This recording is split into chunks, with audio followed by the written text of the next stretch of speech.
આપણી સંકલ્પ ન્યૂઝ ચેનલને સબસ્ક્રાઇબ અને લાઇક કરો, બેલ આઇકન દબાવો જેથી આવનાર ન્યૂઝ અપડેટ્સની નોટિફિકેશન આપના મોબાઈલ પર સૌથી પહેલા પહોંચે. Like, subscribe and share the video. નમસ્કાર દર્શક મિત્રો, હું છું પૂજા રંડેલ. સંકલ્પ ન્યૂઝમાં આપનું સ્વાગત છે. સમાચારની શરૂઆત કરતા પહેલા એક નજર આજના મુખ્ય સમાચારો પર. દમણમાં શ્રી રામનવમીની યાત્રા બાદ અન્ય ધર્મના કિશોરો દ્વારા બેનર સાથે અભદ્ર વર્તન કરતા મામલો કડિયા પોલીસ મથકે. 4 થી 6 જેટલા કિશોરોએ બેનરને બ્લેડ લાકડીઓ વડે ફાડવાનો પ્રયાસ કરી લાતો મારી અશુભનીય વર્તન કરીને ત્યાંથી નાસી છૂટ્યા હતા. સંઘપ્રદેશ દમણમાં રામનવમીના પવિત્ર તહેવાર નિમિત્તે શ્રી રામ શોભાયાત્રા સમિતિ દ્વારા કાઢવામાં આવેલી ભવ્ય યાત્રા બાદ શહેરનું શાંતિ અને સદભાવનાનું વાતાવરણ દોહડાવવાનો એક નિંદનીય પ્રયાસ સામે આવ્યો છે. શોભાયાત્રાના સ્વાગત માટે મસાલ ચોક સહિત સમગ્ર દમણમાં વિવિધ સ્થળોએ ભગવાન રામના ભવ્ય બેનરો અને કેસરિયા તોરણો લગાવવામાં આવ્યા હતા. પ્રાપ્ત માહિતી અનુસાર ગત રાત્રે 8 થી 10 વર્ષની ઉંમરના આશરે 4 થી 6 જેટલા અન્ય ધર્મના સગીર બાળકો રખડતા મસાલ ચોક પાસે લગાવેલા ભગવાન રામ અને હનુમાનજીના બેનર પાસે પહોંચ્યા હતા.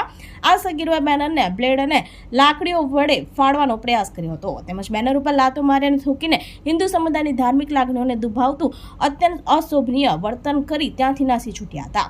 આ હરકતની જાણ સ્થાનિકો દ્વારા હિન્દુ સંગઠનના સભ્યોને કરવામાં આવતા તેઓ તાત્કાલિક ઘટના સ્થળના સીસીટીવી ફૂટેજની ચકાસણી કરી હતી.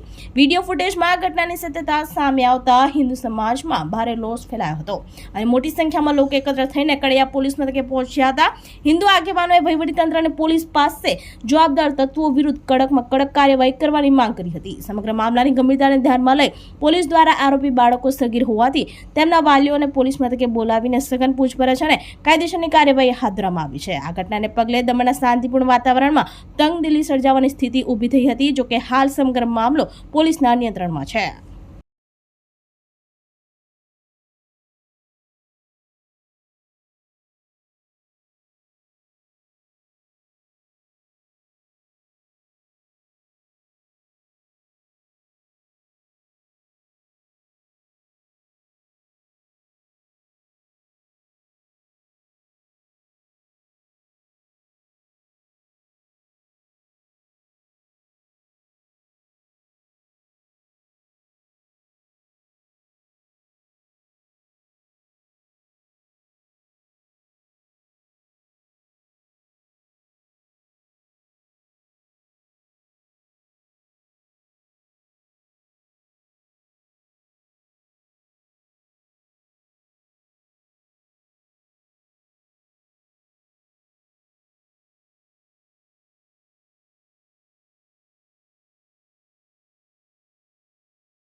जय श्री राम।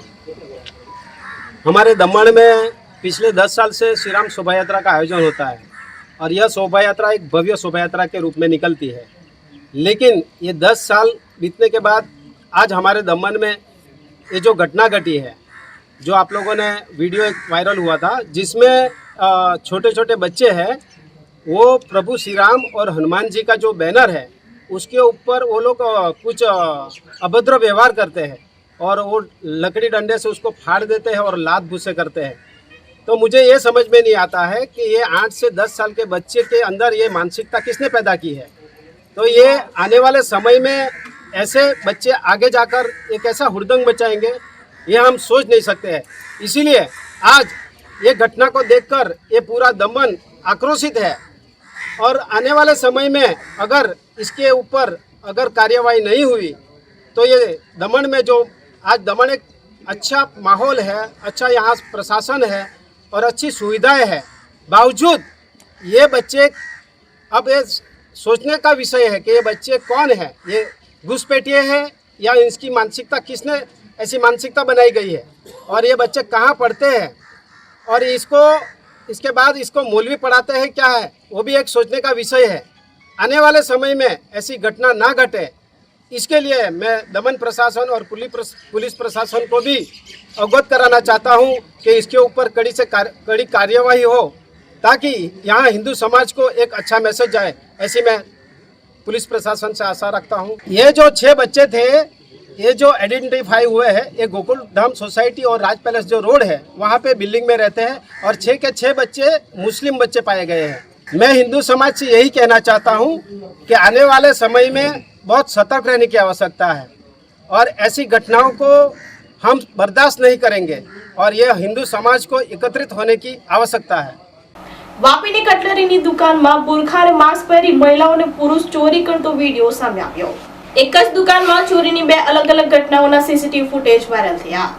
વાપી ગુંજન વિસ્તારની કટલરીની દુકાનમાં બુરખા અને માસ્કની આડમાં ચોરી કરતો વિડીયો સામે આવ્યો હતો। વાપીના ગુંજન વિસ્તારમાં આવેલા એક કટલરીની દુકાનમાં બુરખાધારી મહિલાઓ ચોરી કરતી સીસીટીવી કેમેરામાં કેદ થઈ હતી। આ જ દુકાનમાં અનેક વિડીયોમાં પણ એક પુરુષ અને સ્ત્રી ચોરી કરતા દ્રશ્યો કેમેરામાં કેદ થયા હતા। ચહેરો છુપાવવા પુરુષ અને સ્ત્રીએ પણ મોઢા પર માસ્ક પહેર્યા હતા। એક જ દુકાનમાં ચોરીની 2 અલગ-અલગ ઘટનાઓના સીસીટીવી વાયરલ થયા હતા।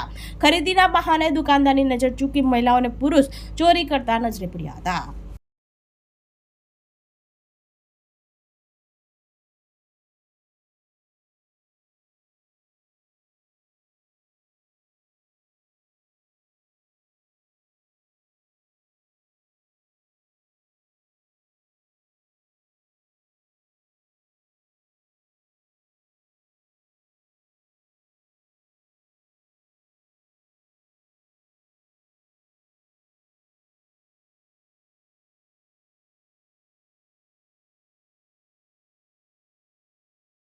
ઉદવાડા લાયન્સ ક્લબ દ્વારા કિકલના મરીન એકેડમી ખાતે રક્તદાન કેમ્પમાં 50 રક્તની બોટલ એકત્ર કરાઈ। પારડી તાલુકાના કિકલના ખાતે આવેલ મરીન ટ્રેનિંગ એકેડમી ખાતે લાયન્સ ક્લબ ઓફ ઉદવાડા દ્વારા દર વર્ષના જેમ આ વર્ષે પણ બ્લડ ડોનેશન કેમ્પનું આયોજન કરવામાં આવ્યું હતું, જેમાં મોટી સંખ્યામાં યુવાનો અને ટ્રેનિંગ કેડેટ્સ મળીને 50 જેટલી રક્તની બોટલ એકત્ર કરવામાં આવી હતી। આ કેમ્પમાં પારડી માનવ આરોગ્ય કેન્દ્રની ટીમે સેવા આપી હતી। આ કેમ્પમાં રક્તદાતાઓને ગિફ્ટ અને પ્રમાણપત્ર આપી સન્માનિત કરવામાં આવ્યા હતા। આ કેમ્પમાં ક્લબના પ્રમુખ કિશોરભાઈ ગાંધી, કીર્તિભાઈ ખિલોશિયા, ભક્તિ મંડળના શૈલેષભાઈ ઝરીવાલા, લાયન્સ ક્લબ તથા મરીન એકેડમીના કેડેટ્સ વિદ્યાર્થીઓ વગેરે ઉપસ્થિત રહ્યા હતા।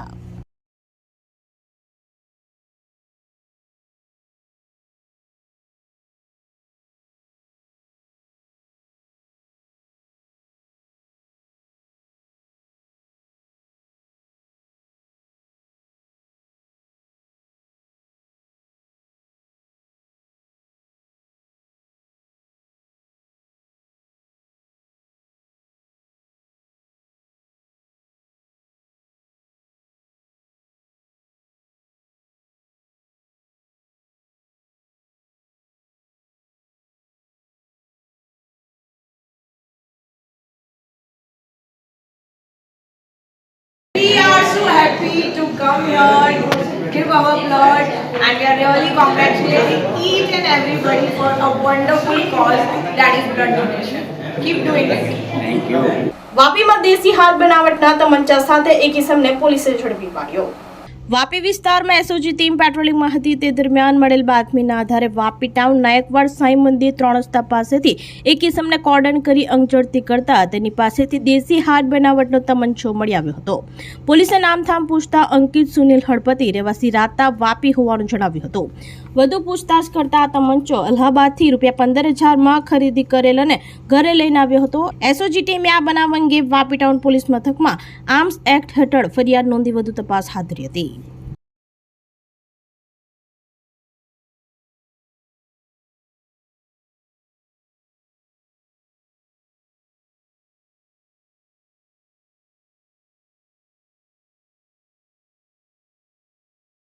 ઉમરગામ ખાતે મોદીજીના મન કી બાત કાર્યક્રમ યોજાયો। આગામી ચૂંટણીને લઈ કાર્યક્રમોમાં ઉત્સાહનો માહોલ। વલસાડ જિલ્લામાં હાલ આગામી ચૂંટણીઓને જોતા રાજકીય માહોલ ગરમાયો છે। ઉમરગામ નગરપાલિકા વિસ્તારમાં ચૂંટણીને લઈ ભારે ઉત્સાહ જોવા મળ્યો છે। ઉમરગામ ખાતે યોજાયેલ મન કી બાત કાર્યક્રમમાં જિલ્લા ભાજપ પ્રમુખ હેમંતભાઈ કંસારાએ હાજરી આપી હતી। વડાપ્રધાન નરેન્દ્ર મોદીજી દ્વારા કરવામાં આવેલા સંબોધનને કાર્યકર્તાઓએ સાંભળ્યું હતું। ઉમરગામ તાલુકા પંચાયત સહિત જિલ્લા પંચાયતની બેઠકો અને ઉમરગામ નગરપાલિકાને લઈ ભાજપ સક્રિય બન્યું છે। આ કાર્યક્રમમાં ભાજપના કાર્યકરો મોટી સંખ્યામાં હાજર રહ્યા હતા। આગામી સમયની અંદર ગમે તે ઘડીએ જાહેરનામું પડે એવી સ્થિતિ છે। એવા સમયે આપણે સૌની જવાબદારી છે અને આપણને પાર્ટીએ જ્યારે આ મહત્વનો હોદ્દો અને જવાબદારી જ્યારે આપી હોય અને જ્યારે પાર્ટીને જરૂર હોય કે આવા કાર્યક્રમોની અંદર આપની હાજરી ખૂબ જ અનિવાર્ય હોય છે અને એવા સમયે આપ જો ત્યારે ન હાજર રહ્યો તો ઘણી દુઃખદ ઘટના કહેવાય. તો આવનારા સમયની અંદર પણ જે લોકો ગેરહાજર છે એમને વ્યક્તિગત આગામી સમયની અંદર જે કોઈ કાર્યક્રમો આવવાના છે એ કાર્યક્રમોની અંદર હાજર રહે એ જાતની સૂચનાઓ એમને આપવામાં આવે. આમ આજના આ કાર્યક્રમનો મુખ્ય હેતુ આવનારા સમયની અંદર પાર્ટીનો સ્થાપના દિવસ છે. તો આ તાજા સમાચારો, નવા સમાચારો સાથે કાલે ફરી મળીશું. નમસ્કાર. આપણી સંકલ્પ ન્યૂઝ ચેનલને સબસ્ક્રાઇબ અને લાઇક કરો, બેલ આઇકન દબાવો જેથી આવનાર ન્યૂઝ અપડેટ્સની નોટિફિકેશન આપના મોબાઈલ પર સૌથી પહેલા પહોંચે. Like, subscribe and share the video.